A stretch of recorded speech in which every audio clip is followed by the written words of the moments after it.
So at last Bangladesh একটি জয় পেল এবং এমন একটি দলের সাথে জয় পেল যেটার সাথে জয় বাংলাদেশ সবচেয়ে বেশি এনজয় করতেছে ভারতের সাথে। এবং লাস্ট বাংলাদেশ জিতেছিল 22 বছর আগে, তখন আমাদের আহ, জন্ম হয়নি।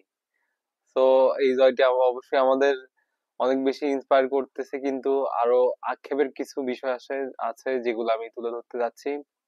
সেগুলো হলো হামজা চৌধুরী এবং সমিত সোম থাকার পরেও বাংলাদেশ এশিয়ান কাপে কোয়ালিফাই করতে পারলো না।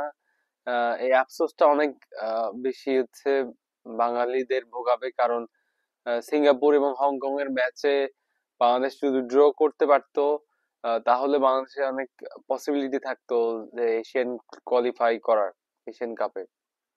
সো আমরা এটার জন্য নেক্সট টাইম নিজেদেরকে আরো বেশি প্রিপেয়ার করব। এবং যেহেতু আমাদের হামজা চৌধুরী এবং বাইরের যে প্লেয়ার গুলো আসতেছে তারা দিন দিন বাংলাদেশের ফুটবলকে আরো বেশি শক্তিশালী করবে আমরা আশা করি। এবং সামনের বছর ইনশাল্লাহ আমরা এশিয়ান কাপে খেলবো ইনশাল্লাহ। এবং বাংলাদেশের যে দর্শক, ফুটবল দর্শক বাংলাদেশের প্রতি ফুটবলের প্রতি আকৃষ্ট হচ্ছে, তাদের